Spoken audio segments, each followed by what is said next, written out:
You just realized that you needed to hire someone yesterday. How can you find amazing candidates fast? Easy. Just use Indeed. When it comes to hiring, Indeed is all you need. Stop struggling to get your job posts seen on other job sites.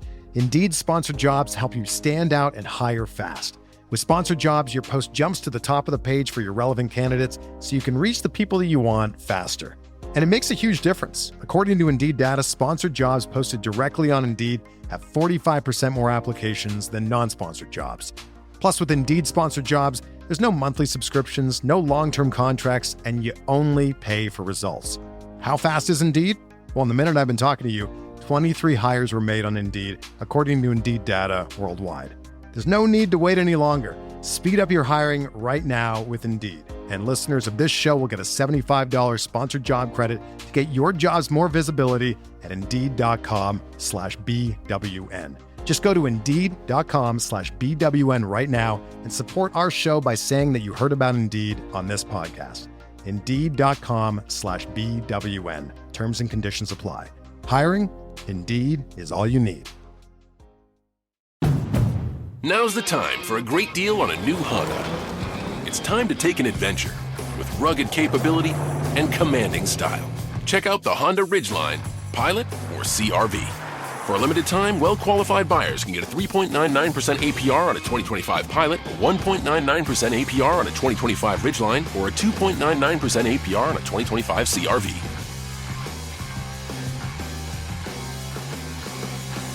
See dealer for financing details.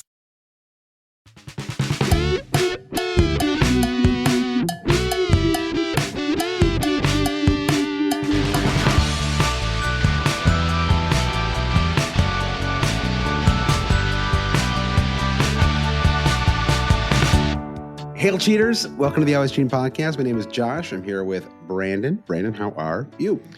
I'm all right, Josh. It feels like this is sort of the beginning of the end, right? We've got a double coming up in game week 32. We've got to talk about Isak and Palace. But this is it. Like, now it's just a cascading theory of chips. Mm-hmm. What do you do? What do you have left? Yep. And this is the end game, right? We're in the final phase of the Marvel FPL universe. Yeah. And so do you have like a planned out strategy for your own chips already? Like, do you know? Yeah, I've been resisting the strategy for a long time, but I think it's all...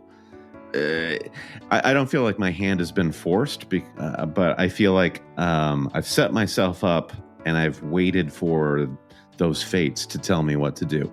So right now I'm looking at injuries to possibly Alenga. Got the Gabrielle injury as well. And this is important because there was part of me that thought maybe I could get away. I could bank enough transfers to get through blank game week 34 and save my free hit for blank 37. With these injuries now, I understand I'm going to bank my transfers to optimize my team for a bench boost in 33. So I'm looking at triple captain Isak in 32, bench boost in 33. Assuming he's healthy, right? 100%. So yes, caveat to everybody listening, we're recording this Sunday night on the eve of Isak's quadruple haul against Leicester, which will buoy all of our decisions to triple captain him. Absolutely. Assuming that is all the case and he's fit and firing, it's triple cap Isak, it's bench boost in 33, free hit in 34, and I think that's all I have left. Then it's kind of a transfer my way through the blanks in 37. Yeah, which I think is very doable. You know, obviously we don't know exactly what they'll be yet, but I think it's I think that's very doable too. I mean, I'm basically there except without the bench, like, or the free hit in 34. That's the only thing but I'm already, I've saved one transfer. I actually could save another transfer this week as well. So I could be in a position where I have 3 transfers. Unfortunately, at least one of them is going to have to get used on the Gabrielle thing. Like, his injury is such a, I wish out for the season. Yeah, exactly. I wish him the best, but from a fantasy perspective, it is a nuisance. Thanks for nothing, Gabrielle. Yeah, exactly. Yeah, and forgive, by the way, my hoarse voice. I had our school gala on Friday, Brandon, and very loud. I did not grow up at a school that had a gala. like an annual gala. This is not. I don't know. I don't know how new these things are.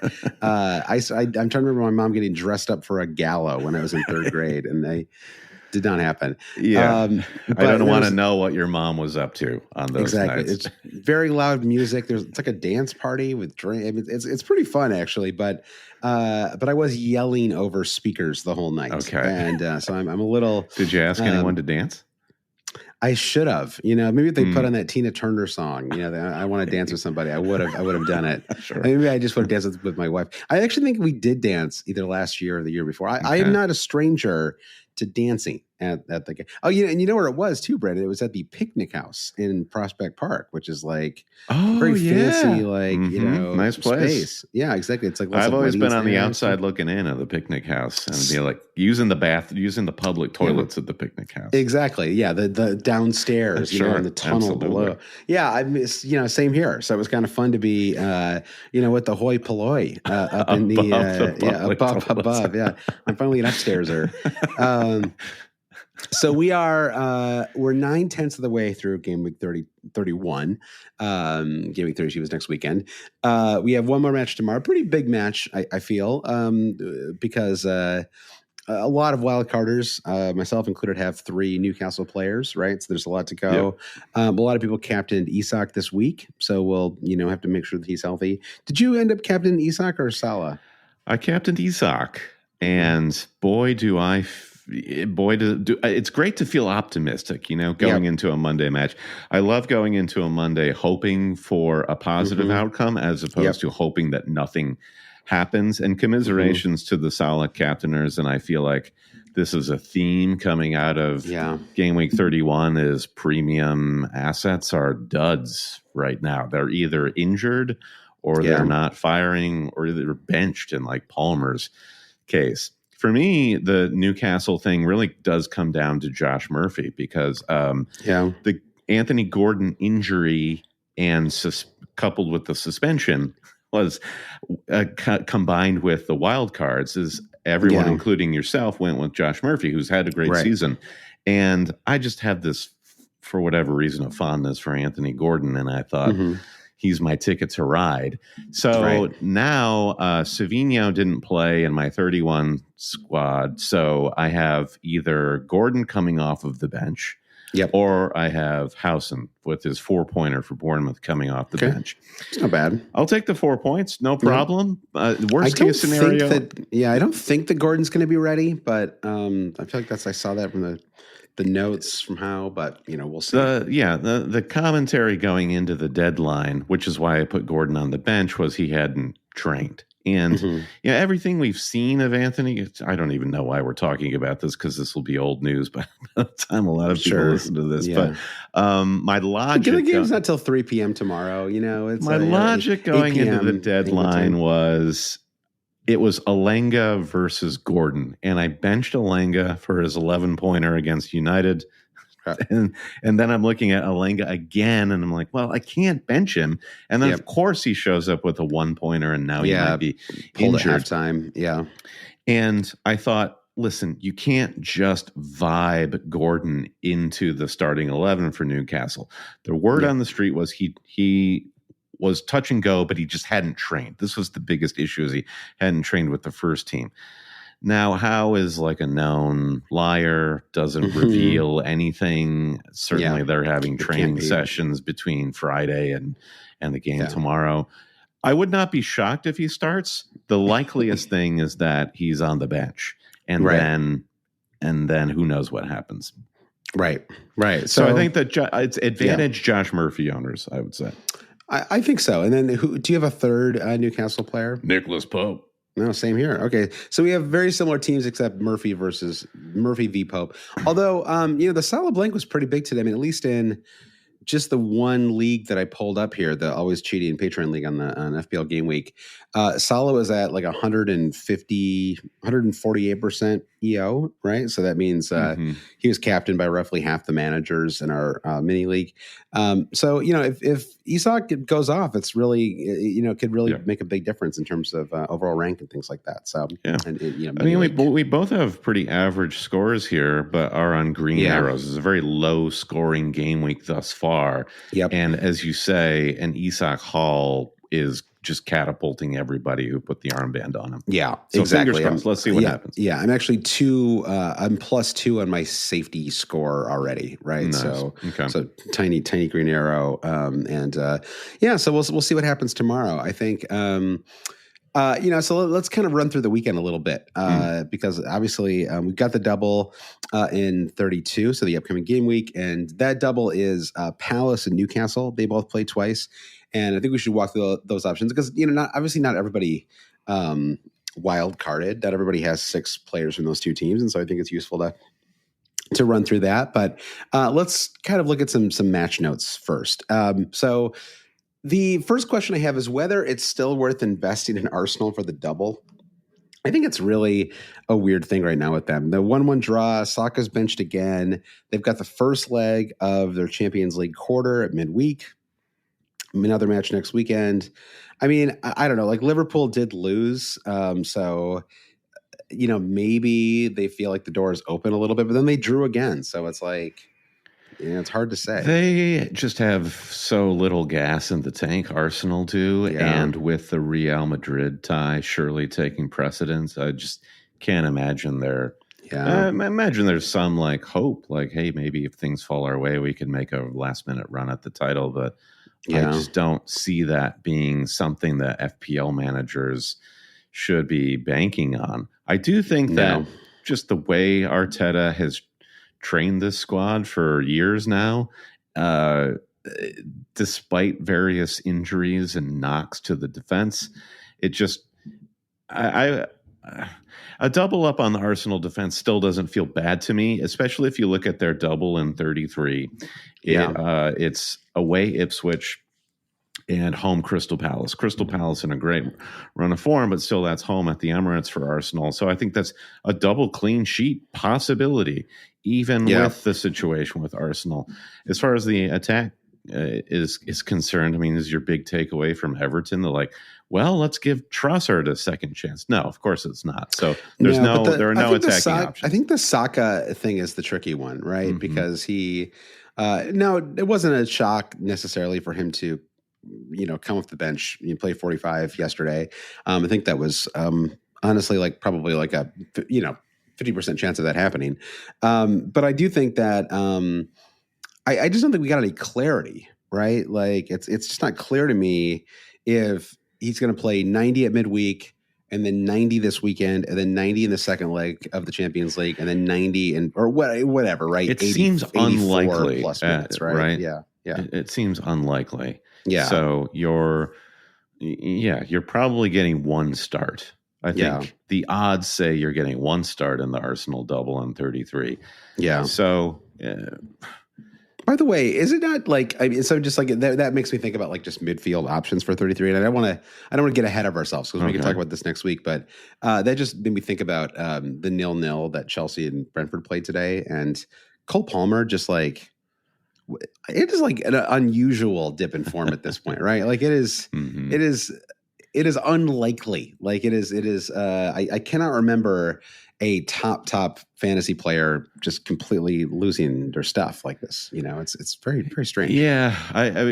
Is the situation with Chelsea similar to Arsenal now, where they are really just going for a trophy in the Conference League, and Palmer is Maresca is still trying to manage his form / confidence / whatever's going on with him. I thought he looked okay when he came in to the match against whoever they were playing. Brentford. Yeah. Brentford, and he did get an assist last week, so I guess I've got to give him a little credit there.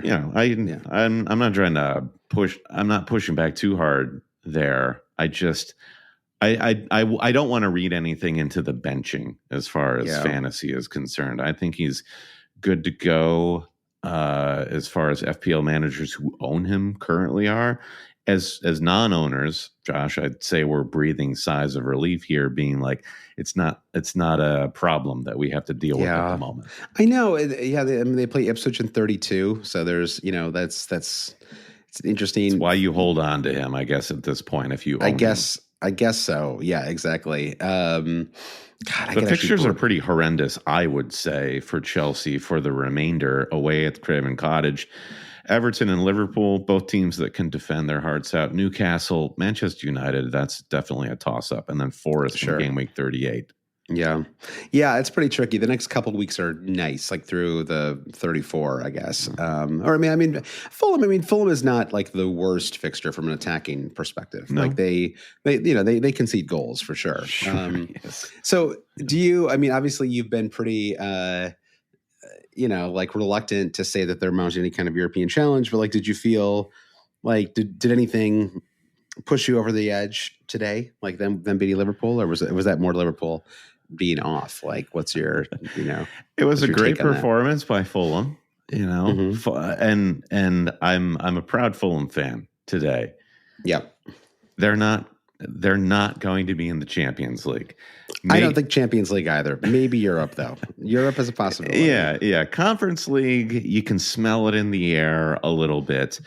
But there's something about the Fulham-Liverpool fixture where it always kind of it has delivered, even under Scott Parker, some very tight matches. I don't know what it is about the makeup of Fulham where they just kind of know how to at least – I wouldn't call today's match against Liverpool tight, but it's always competitive between them. It's kind of interesting. Yeah.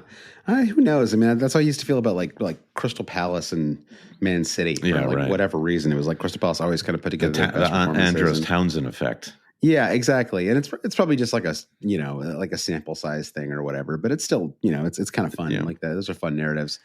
All right. So speaking of Palace, they kind of offered a little bit of everything. I watched yesterday's match was kind of the one that I was fully watching, and it was the pretty wild one, right? You had 3 red cards in the match, finished 10-9. Yeah. And just trying to prove that, hey, this is a derby. Let's show you. Yeah, it was wild. I mean, Brighton, they really blew it. Like there's, especially like getting the second, like getting a red on their own, right? I mean, you have to think if it was 11-9 for 10 more minutes or whatever, they would have found a way to equalize.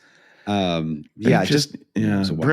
just very insipid for all intents and purposes. Like they should be in the position that Fulham are in or Bournemouth were in a couple of weeks ago. Like I guess I love the mid-table of the Premier League this season, where it's just a lot of the top of the mid-table is what is typically the bottom of the mid-table, where you've got like Fulham and Bournemouth and Brighton have been doing better than that. Yeah. But anyway, kind of pulled up here. Yeah, it's a fun. I mean, Man United are 13th, right? They're below all of these. Yeah, it is interesting. I mean, I think it's sort of. I do think that Fulham, just looking at the table here. I mean, so Fulham are in 8th right now, and I think that there's a chance. I was listening to commentary during the Premier League match today. They were saying that like there's a chance that like England does get 5 Champions League spots next year. Sure. In which case, it's almost certain at this point. I think it's not been fully announced, but it seems. In which case, I believe there would probably be 2 FA Cup spots. It sort of depends on whether one of those or Europa League spots. Yeah. Depends on what happens in the FA Cup final, whether that goes back to the Premier League. Right, like if Man City make the Champions League and they win, then that would shift back to the Premier League. But then, like your European Conference League is kind of right there. But that'd be fun. I mean, when West Ham won that a couple of years ago, I thought that was awesome. Like it was it's a cup. It's important for Fulham specifically. Marco Silva this season has been kind of on the bubble of every new manager conversation. Like he's developed this reputation as Swiss Army manager, where you're bringing in managers like Postecoglou and Amorim, who are like zealots for particular styles of play, where Silva has suddenly become desirable because he's like, show me what players you have and I'll figure it out. Right. But if Fulham make the Conference League, for example, that gives him a project, because I think he needs a project to keep him at Craven Cottage. Yeah, that makes sense. Yeah, I mean, otherwise, like, you just can't do much better, right? Like, and I mean, like, unless like the goal is to kind of, I don't know, have like, to maybe get lucky and buy one special player who's going to Mm-hmm. take you to that next level if you're in that position. Yeah, it's like you need a little bit of both, right? Like for a club like that, it's like you need like some reclamation projects, right? Some Alex Iwobi types. You need a couple of special players, like who's the player they had last season that they sold? Who was awesome, midfielder. Name is escaping me right now. Oh, Paulinho. Yeah, Paulinho, right? Uh-huh. You need like a couple of those, and then ideally a couple of academy players, right? And that's like that's the magic combination. That's what honestly Brighton have been pretty good at that. And I guess actually the new like standard bearer for that is Aston Villa, right? Who are sort of Emi Martinez is the reclamation project. Tons Morgan Rogers and so many others are the kind of, I think Morgan Rogers is an academy player, I'm pretty sure. And then they've been signing, spectacularly, right? So all right, well, anyway, let's get back to FPL for a second here. So just a couple other notes in the weekend. 4 goals in 3 matches for Evan Nilsson. I was just thinking as I was watching him that I think he could be a huge fantasy asset next season. Like, I think it's sort of, if it's already starting to kind of cast our minds ahead to fall 25, I feel like, assuming we don't have complete global economic collapse, Brandon, I'll be back playing fantasy. Well, honestly, if there is or there isn't, as long as there's still an internet connection, Brandon, I'm gonna create that team. Get out there. But I think that I love that that's a question. Will there be an internet connection? Yeah, I feel pretty good. Like you can't say 100 at this point, but I think like 99. I'm feeling good about it. Feeling pretty solid. So I feel like I do think that Evan Nilsson though is I've been really impressed with him this season, and he missed like I think it was 6 or 7 weeks with an injury, and so his kind of counting stats aren't as impressive, right? Like he's not like at the top of the forward heaps or whatever, but like I just think he's really quite good. I don't know. Any Evan Nilsson thoughts? I think he has the potential to be the new Ollie Watkins of the Premier League, in that he will have a good run at the narrative of where is Evan Nilsson's ceiling. He fits really well in the Premier League. He's physical and athletic, and movement is good. But also, as we're seeing with Watkins right now, there will be a ceiling for a player like him. So I love Evan Nilsson. I want to go on the journey with him. And it's great. It's like going to a movie that you heard is great, but also a short running time. I mean, to me, that's fine though too, right? Sure. Like I don't want him to go to Man City and replace Haaland or whatever, right? But like it's fun to have. Right now, Chris Wood is like 32, so it's who knows how much longer he can do it. But it does feel like there's like a nice, with Mateta as well, like a nice kind of pool of 20-something forwards. I feel like last season there was just nobody, right? Proper number nines in a way, right? Yeah. Whereas I feel like we've had a couple of seasons in the last 5 years where there's just like no quote unquote forwards. You had to kind of keep buying Alexander Mitrovic because there was just nobody else, right? You're just like, well, I don't want to do this, but right. Yeah, exactly. João Pedro kind of fell into that when he was at Watford, and now I a little bit again this season. Worse now, Josh. Yeah, it's even worse now. Exactly. You mentioned Longa, Wood, Awani, and Longa all potentially injured now for Forest. So unfortunately, it looks like it might be a battle for them to actually stay in those Champions League spots. No, they'll be fine. They'll stay there. So well. Yeah. Losing like those 3 though, that is a lot. Awani maybe less so, but Wood and Longa are really crucial. So I think the 5-point cushion for them, and they can just defend their way to 5th place at the very least. It's kind of like Liverpool with the title chase, right? It's like are the wheels coming off a little bit? Yeah, exactly. They're just going to run at a time. Exactly. So Josh is hitting the cough button right now. Not the panic button on Nottingham Forest. No, absolutely not. But it's we're here to ask the real questions. Exactly.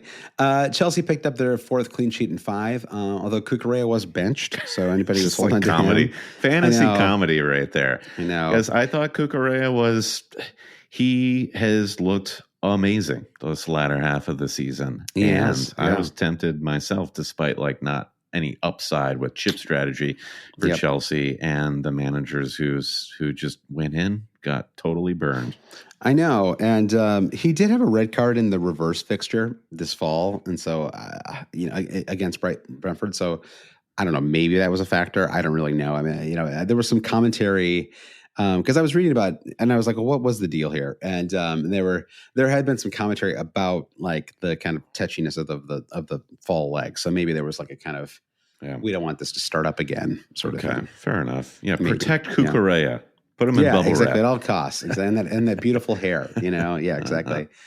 So I feel like we kind of, I guess we touched on it briefly, but we did kind of bury the lead a little bit, which is back-to-back blanks for Mo Salah. And obviously it doesn't mean anything in a larger sense, but it does sort of feed the idea that Liverpool are just, I don't know, maybe everybody is to a certain degree, but like Liverpool are just kind of like huffing and puffing their way across the finish line right now. It's like, I mean, thankfully they don't have any other commitments. It's just the Premier League. So it's almost impossible to imagine them blowing it at this point, but it does feel like the gas is running out a little bit. That 1-0 squeaker over Everton at midweek, and now losing at Fulham. So I don't know. It's interesting. It is interesting. The 2 goals that he scored against Southampton in game week 28, both penalties.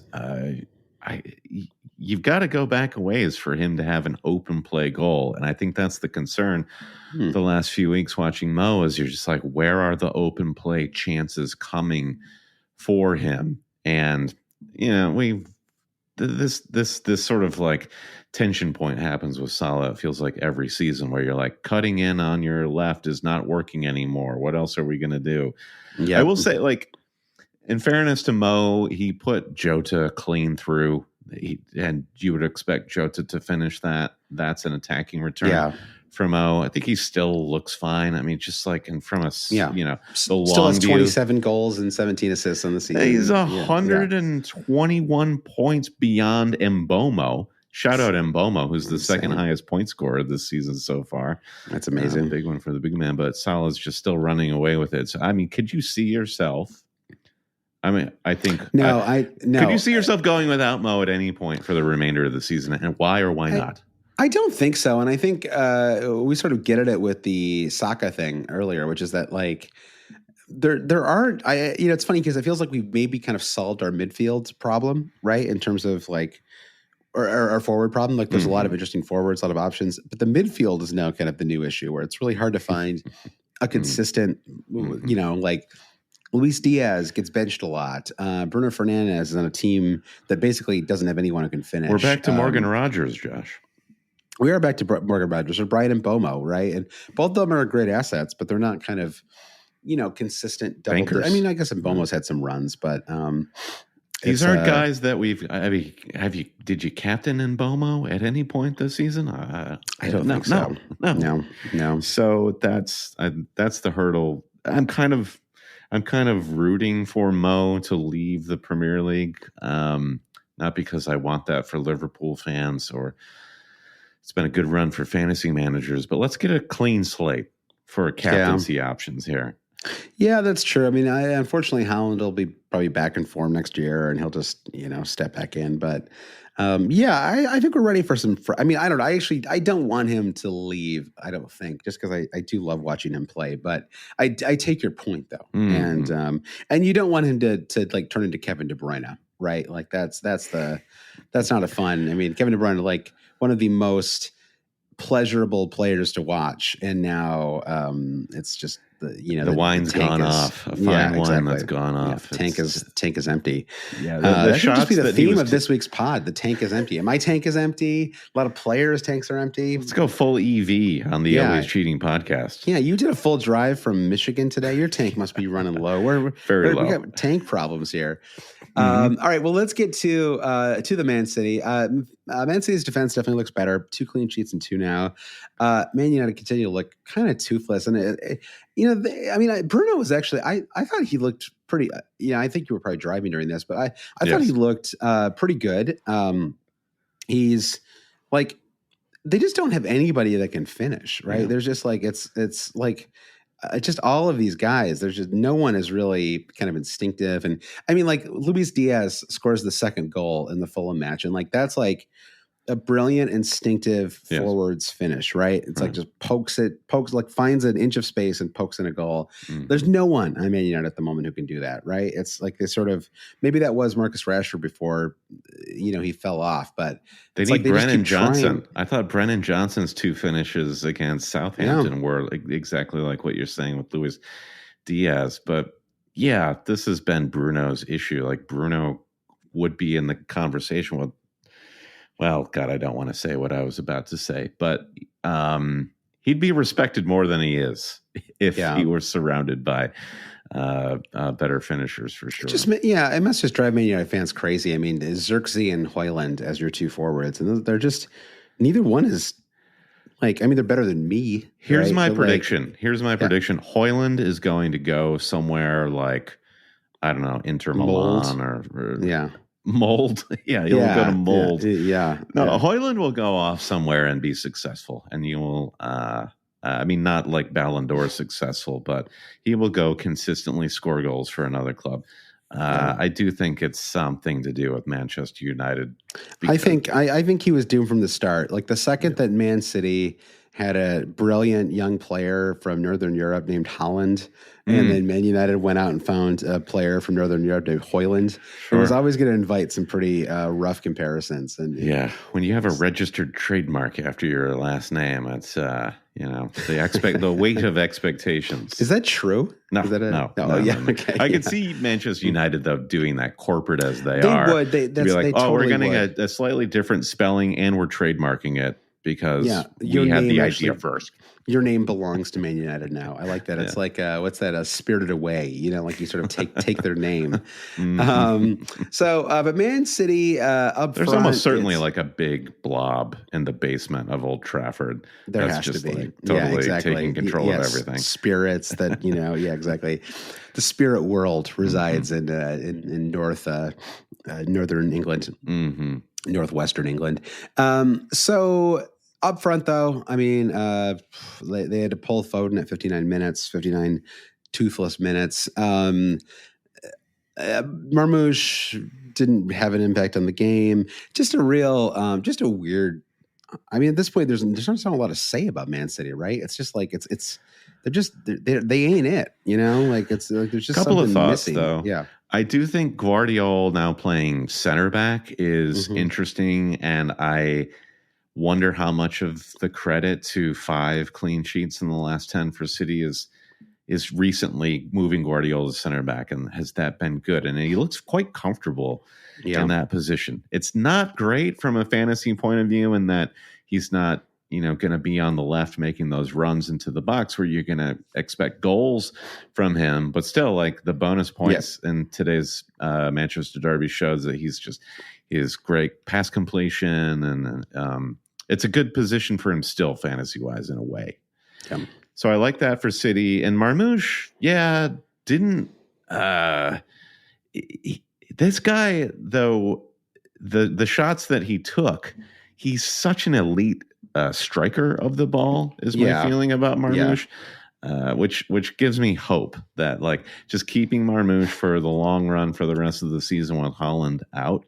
I have no worries about holding him. Same here. I think it was my bigger takeaway was just Man United and them sort of just not being able to do anything with their chance. I don't know why I'm just entered some new phase. For many years, I thought it was kind of hilarious that they were so like could not put a team together, and now like in recent years, I've suddenly become like irritated by it. And like, you have so much money. Like you are like literally like the largest fan base in like global football, right? Outside of possibly talking about Manchester United here. Yeah. Outside of possibly Real Madrid and Barcelona, right? Like you're an absolutely massive club, and yet you kind of, it's just weird that like they're so like they run themselves like they're like kind of, I don't like they're like the 10th place team in Europe. They're just high on their supply. They were so successful for so long, and then what happens is you just get a top-heavy organization with a lot of people who think they can't be beat. They get paid too much money, and they just lose sight of how the work gets done. And then This is your Elon Musk moment right here. You want to start Doge for Man United. No, this isn't like like I'm saying I something. I agree. I agree with what you're saying. I was just kidding. It's just funny though that was sort of in the zone of that. Zone. If you're Doge, that you're doing what that idiot owner of United is doing, and you're firing all the lunch ladies instead of addressing the billionaire class in the room. Yeah, exactly. Yeah, it's one thing to fire an executive. It's another thing to mess up Social Security or whatever. So totally. All right. Well, anyway, let's take let's transition now. Look ahead to 32. I did want to say a quick thank you to everyone who supports the podcast. If you want to support the podcast, you can go to patreon.com/alwayscheating.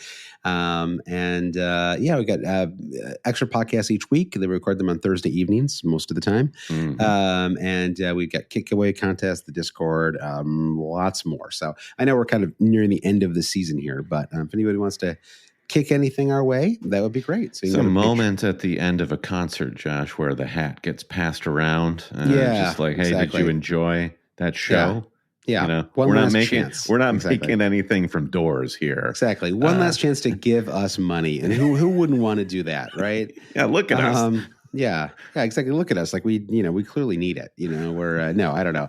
But no, if you just enjoy the podcast and you want you want to support the cheaters or just say thank you, you can go to patreon.com/alwayscheating.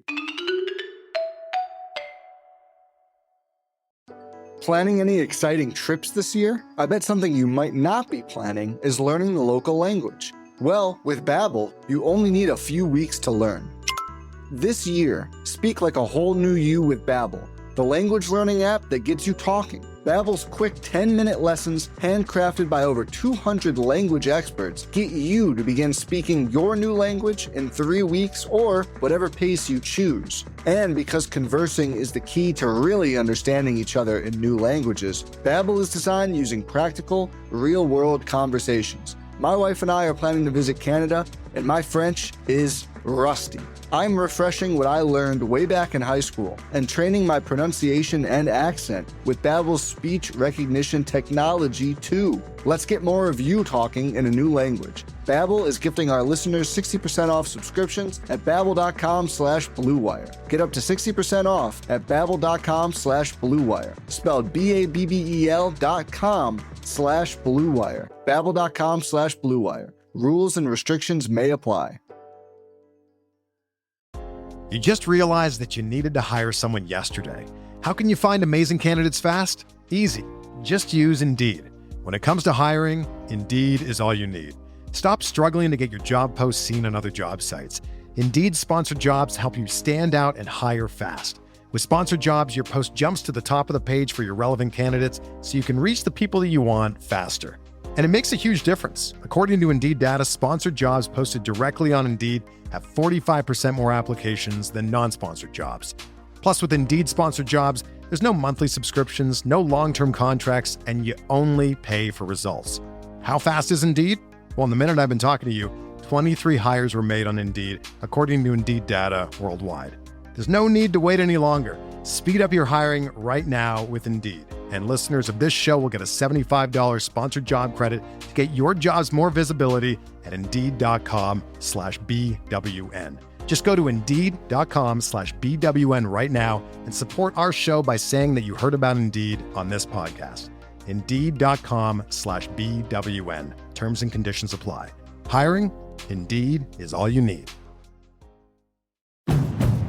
Now's the time for a great deal on a new Honda. It's time to drive smarter with high-tech features and excellent reliability. Check out the Honda Civic, Accord, or HR-V. For a limited time, well-qualified buyers can get a 4.99% APR on a 2025 Civic or a 3.99% APR on a 2025 Accord or HR-V.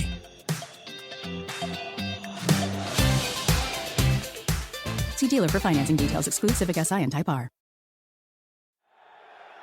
The new KFC Dunk It Bucket with juicy original recipe tenders, new mashed potato poppers, crispy fries, plus 3 sauces that fit right on top of the lid, so you can dunk anywhere. You can dunk at the game, dunk while security points to the no outside food sign, and dunk as 20,000 people watch you and your Dunk It Bucket get removed from the stadium. Dunk almost anywhere with the new $7 KFC Dunk It Bucket, or get the double Dunk It Bucket for $25. Prices and participation vary while supplies last. Taxes, tips, and fees extra. That brings us to game week 32. And as we noted before, there's double game week. You have Newcastle that play twice, home to Man United, home to Palace. And then you have Palace, who have a slightly tricky double, away to Man City, away to Newcastle. But they're also the form team in the Premier League, right? So it's kind of an interesting clash that sets up. Like, I don't think there's really any reason not to kind of go for it with three Palace players, because I just feel, I think we saw it in yesterday's match, right? Munoz scored a goal and even though they conceded, right, he ended up with 8 points, and Mateta scored, and as they had beautiful, I think, 2 assists from Mateta. Yeah, and as they with a couple assists. Sarr was involved, didn't do anything, but he was involved. So there's a lot of I think there's a lot to like in this team, and so I think I think in some ways I think it's pretty easy when it comes to Palace and who you would want to target if you didn't have three already. I think Mateta, Munoz, and then one of Eze or Sarr, depending on your budget, because Sarr is like $1 million more than Eze. So if that is a consideration, Eze is more than Sarr, right? Yeah, Eze is more than Sarr. Yeah, exactly. Sorry. Yeah. So Eze is 6.8, Sarr is 5.7. But on the season, Sarr has 20 more points than Eze. Now, granted, Eze is always injured, but still, it's like I think that we've seen some great performances from Sarr even in recent weeks with Eze on the pitch.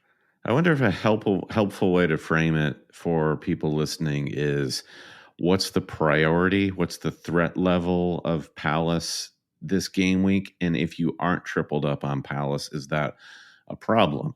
And I would show you Exhibit A of, I tend to agree Palace are the form team. However, in game week 30, they were away to the now officially relegated Southampton and could not pull a result together. And if you look at the double in 32, these are 2 away fixtures against some big clubs in City and Newcastle. Right. So if you're going to have to take a hit to go triple Palace, if you don't have triple Newcastle, should you look to spend your one free on Palace, that sort of a thing? I do agree. I think that in some ways Palace are the easier team to target, or that Newcastle either. Exactly. But the thing is, they also double in 33, right? Sure, and so I think that's a good point.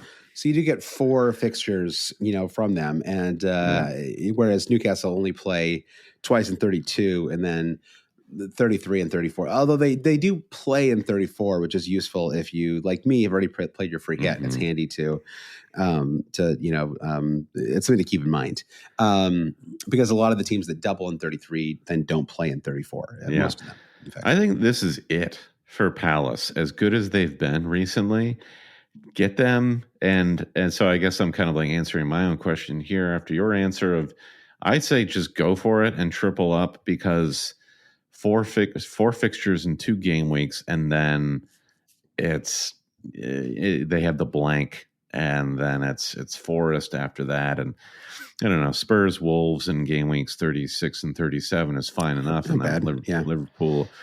I don't know. I do wonder, Palace hosting Liverpool, of extremely beached Liverpool in game week 38. After, they do, like, Liverpool have their homecoming game against Wolves in game week 37. It has strong 4-3 vibes, doesn't it? Like one way or the other. It has, like, it's the kind of match where there's going to be 3 goals before there's like 20 minutes, played in the game. Yeah. But if you want to ride the Palace ride, you have to get on now. This is your only option. Yeah. And I just think that I think there's a lot to like. I'd honestly be kind of surprised if Mateta didn't get a goal in one of these 2 fixtures in 32, right? Either away to Newcastle or away to Man City. Both teams have been, they're not like, like rock solid defensively. Yeah. Like they've both been better recently, but they're not like, they're not unimpregnable or whatever, right? Like Yes. you can score on both of these clubs, right? And that's why you get Munoz, even though I don't think Palace keep a clean sheet in either of these matches, as he's so attacking. So that's why Munoz over Dean Henderson, who's been pretty good too. I know Gahey being out is that is tricky. Is it like he is out, so the 16th. So that means he's just one match. He's just the one match. Okay, got it. He'll actually be back for the Newcastle match. So that's fine. I mean, I don't know. I guess it probably makes it more likely that Man City score a couple goals on them, but again, you're getting Munoz for the like slim chance of a clean sheet, right? And then it's it's for the attacking potential, and then it's also for the double in 33, which is a better double. I think in 33 it's Palace host Bournemouth. And then they are, it's a little bit better. They're away to Arsenal. But Arsenal are also, Arsenal will have logged a ton of. They'll be gassed by then. Yeah, they could be a little bit gassed by then. No gas in the tank. Exactly. The recurring theme of this week's podcast. Yeah. So what about Newcastle, though? I mean, I think Newcastle is a little bit trickier, right? Because, obviously you have Isak, who is the sort of, again, assuming he's healthy. Isak is the kind of one, the one option you have to have. And he's, I think far and away the best captain pick for this game week. I also think that he is a reasonable triple captain pick, again, assuming he comes out of yesterday or tomorrow's match looking healthy. But I think it's a little more wide open in terms of where you want to go beyond him. Yeah. Right. Yeah. So I went Anthony Gordon. The strategy being, is he the forgotten man? If you were to look at the start of the season, assuming all Newcastle players are healthy, you would say Isak is number one attacking player. Number two, everyone would say Anthony Gordon. Yeah. So I'm very curious to see what happens against Leicester on Monday. And if he's fit, I would point people to Anthony Gordon. Otherwise, Josh Murphy, I think, just is sort of like the classic FPL pick in that. Jacob Murphy? It's Jacob Murphy. Jacob Murphy. Yeah. Jacoby. And that's good. The defense I find so deeply uninspiring. I wonder if there is something to be said for maybe Gordon, Murphy, Isak, assuming health for all of these guys is like a way to fully try to take advantage. Yeah. Again, I think it depends on your, how you're looking for 34. Because again, for me, I'm now free hitting in 34. And so Pope had extra appeal, right? Because, he plays in 34, and that was just like I kind of guarantee that I have a keeper for that game week. But the problem is they're just really banged up in the defense, right? And there's not like one kind of obviously Lewis Hall was that for a long time, and but it's just kind of hard to kind of trust anybody, right? Like Trippier's flagged. Livramento, I think Livramento is fine. Dan Burn is probably the safest defender pick you could make just because he's so versatile, right? He can play as a 7-foot tall fullback, or he can play as a center back. That's honestly my favorite Eddie Hall innovation was deciding that you could use him as a fullback. It's like he's got to be the tallest fullback. We're so all over the place with names. Eddie Hall, Josh Murphy. What is up with us today? I know. Lewis Hall, and their manager Dan Arsenio Hall, wonderful manager. Dan Burn is who I was talking about. I have no idea what name I was saying.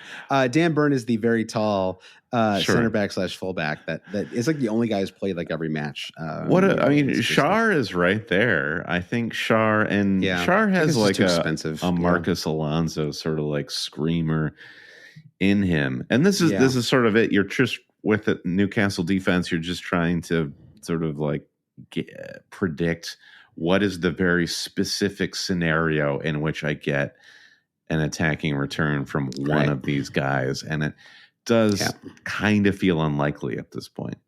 I feel like reasonably good about their chance of a clean sheet in the Man United match.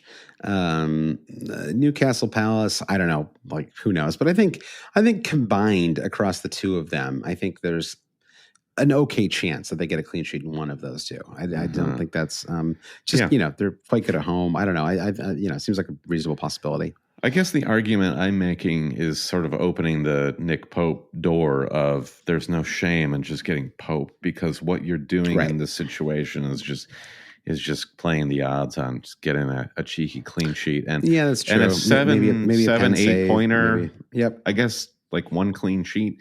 You're looking at maybe 8 or 9 as the floor for Pope. Yeah, that's tremendous in this week. Yeah, and I think Bruno Guimaraes is also like, if you just want to be a little different, I think he's fine. I mean, he's just he's a pretty deep line player is the only problem there, right? So you're not getting an attacking asset. You're getting like a kind of Rodri style, like central midfielder that can score a little bit. So so that's so it makes him slightly less appealing just because you can get Jacob Murphy for $1 million cheaper, right? Which does seem more appealing.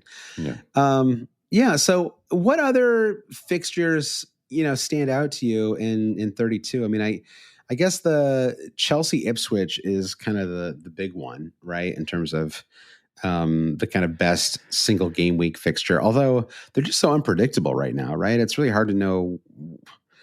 I don't know. I mean, it's tricky with them. I feel like Southampton Villa is the one that I'm thinking about the most, because Villa do double in game week 33.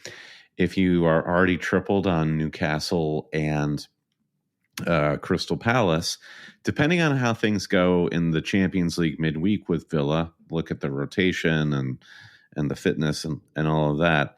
It's Southampton. They're down. Right. It's like, I don't think anybody's in charge over there at all. Yeah. Yep. And Villa are like playing really well right now. So I feel like that to me more than an Ipswich. I mean, it's over for Ipswich probably. Unfortunately, what fight is left here for them? Yesterday's match was their like the last. It was their Alamo. Yeah, that was like you don't deserve to stay up result against Wolves. They were up 1-0. They do that because I was actually looking during the match. I was like, oh man, could they actually? Because if they pulled that off, it would be 6 points. With 7 matches to play, it was not impossible, but. As it is, it flipped, right? And it became like almost locked in, the 3 teams that are going down, right? And didn't Southampton officially go down this weekend? Yeah, they're done. They're mathematically eliminated. Wow. I'm just imagining like a bunch of Ipswich supporters rolling up in tractors like in West London. Just like how epic. It's like a big old tractor parade rolling down. That would be cool. Yeah, it'd be very cool. Be like, that would be cool. A homecoming parade where I went to high school. Yeah, it would be kind of awesome, actually. Yeah, I guess I'm just kind of like trying to figure out what my prediction is for the Chelsea Ipswich match. And I mean, Chelsea are going to win. So is it which one is more predictable? Southampton Villa or Chelsea Ipswich? Well, Southampton have shown an ability to score a little bit recently. It's kind of like a funny thing with them. Is they're still losing all these matches, but they have been getting goals in all of them. So I don't know. I guess I would say that Chelsea Ipswich is maybe a little. I don't know. Well, actually, even Ipswich are kind of the same though. They, I would assume that Liam Delap is. I almost called him Rory Delap. That Liam Delap will be back next season. For sure. Somewhere in for sure. League. Yeah. Here's a hot take for you. I think that Liverpool are going to set West Ham on fire, burn them at the stake at Anfield. I think they will be, they've got no other competitions going on, bless. Yeah. And it's not going to sit well with them to, those 3 goals in like 15 minutes at Craven Cottage. Yeah, I'm feeling very Liverpool going into game week 32. Well, that makes me wonder about one of my potential transfers, because again, I need more players for 34. I could skip, like when it comes to Gabriel, I could turn Gabriel into like Van Dijk even, right? And then they would be. I'd have them for West Ham, Leicester, and Spurs for the next 3. I like it. So that's that. Interesting. Yeah, it could be a potential. Connor move. Bradley is back. I think that's an interesting fantasy twist. Almost scored today too. I had the assist. Rattled the crossbar. Yep. So I think he's a cheeky punt for, and depending on how the minutes get managed for him down the home stretch, but it's him or Kwanzaa. Yep. I think we know who wins there. Yeah. Okay, so let's see what else stands out. What about Spurs? Do you Spurs going to take anything from their emphatic victory this weekend? I don't know, and I guess we've got Cunha back now as well, right? Back. I don't know. I am just I kind of just stopped watching Spurs. They have all these because they're always on Sundays, right? And so it's kind of funny actually because it's there's a chance they might not play in Europe at all next season, right? Pretty good chance, and I'd say near certainty. Yeah. And I was like, are they still going to play on Sundays? Just out of for old time's sake? That is their spot. They're the Sunday club, so they're always the one of 3 matches on Sunday morning. It's just so depressing. Solanke is just I'll go out and play. I'm not going to score, but if you want me to play, I'll play. Son is just kind of out there in his little motorized wheelchair, and the strong vibes with the Postecoglou year 1. It was they're conceding a lot of goals, but it's very cool and interesting. They're all going to get buried in the Postecoglou pyramid at the end of the season. Yeah. It's over. Yeah, I know. But there are a lot of interesting pieces there. Yes. I think next season, this is the beauty of sports in general, right? Is just all resets, right? It doesn't matter. Everything that happened before, it doesn't matter. And I don't know if Ange sticks around or not. I assume he doesn't, but he's definitely fired as soon as the final whistle blows. You'd think so.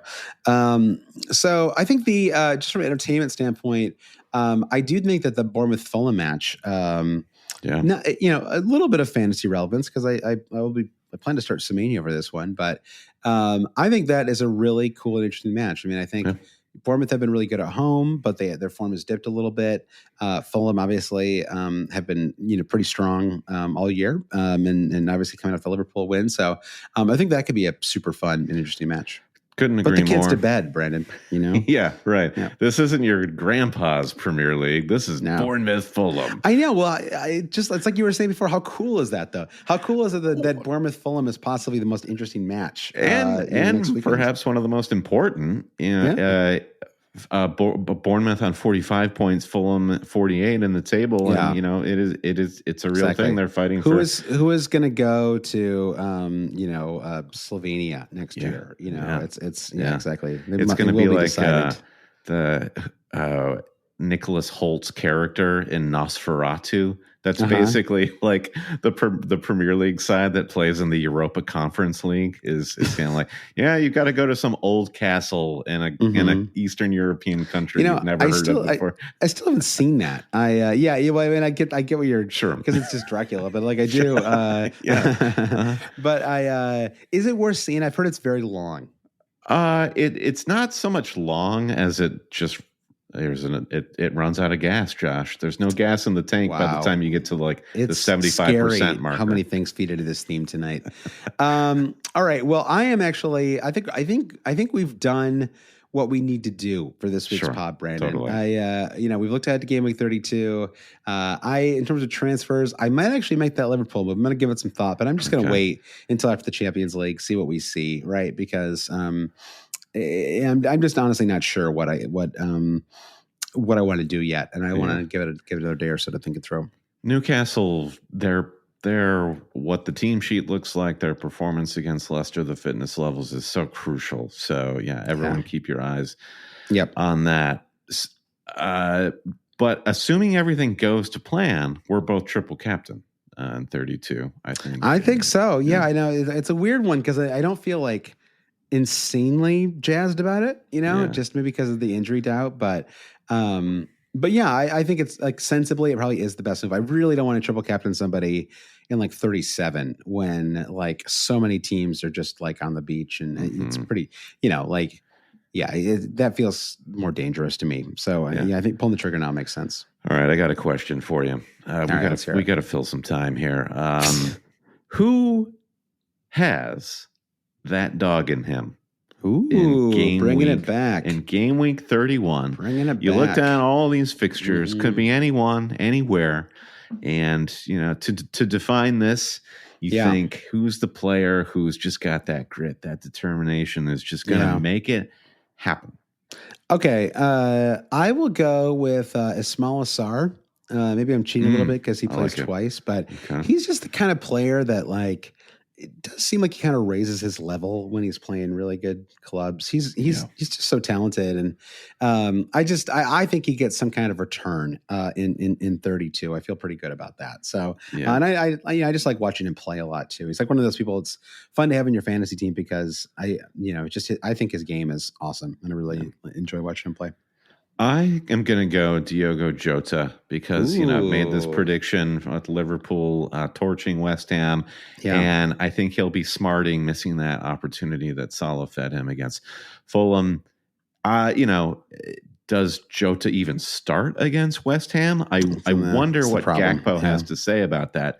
But I'm still going Jota for X-Dog because I think even if Jota comes on at the 78th minute, he's still going to get a return. Wow, that is very bold. 78th minute sub appearance and attacking return, and a hat trick. Hat trick. All with his head. All three. All right, well, that sounds good. Well, thank you so much for listening. I know this was kind of an unusual pod. It's an unusual weekend, I think, for both of us. So, but the show must go on, Brandon, as ever. So, thank you to everybody for listening. Brandon, do you want to thank our producer patrons? Big thanks to our producers. This is the top tier of our Patreon supporters. And if you want to support, say thanks and get more FPL content, go to patreon.com/alwayscheating. Thank you to producers Mike DePietro, Trevor Ingerson, Dave Wagner, Lodahl, our buddy Chris Howell, Andy Penn, Nick Wright, Lazarus Llanos, Jesse Halstead, Brian Chin, Babas Kuhn, Blair Jacobs, and Todd Byerly, Andy Portlock, Dan Parsons, Terrence O'Donnell, Kerry Swanson, Jefferson Turner as he does it, Francis Moore, Sam Shower, Craig Jackson, Caleb Robbie, Brian Clark, Thomas Tislov, Fred Jacobs, and Gareth H. Shalin, F. Kadakia, Rishi Nigam, Noah and Louise, Travis Grant, Linus Vennerstrom, Matthew Skinner, Ben Coombs, Eric Kite, Rune Sandberg, the three Jims, James Murray Wood, James C., and James Holland, Scully, Craig at Total Maths Tutoring, and Francis Mann. Rate and review, subscribe wherever you get your podcast. Follow us wherever you get social media. Our website is alwayscheating.com. All right, thanks, everybody. We'll see you next week. Bye.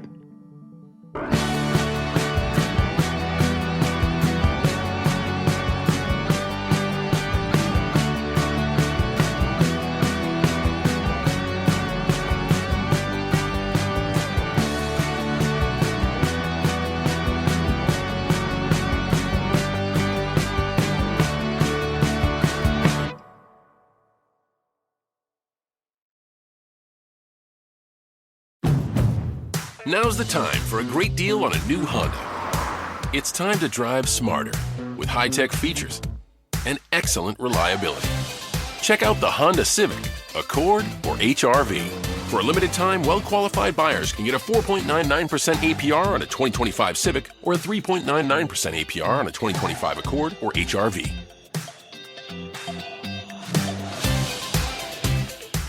See dealer for financing details. Exclude Civic SI and Type R.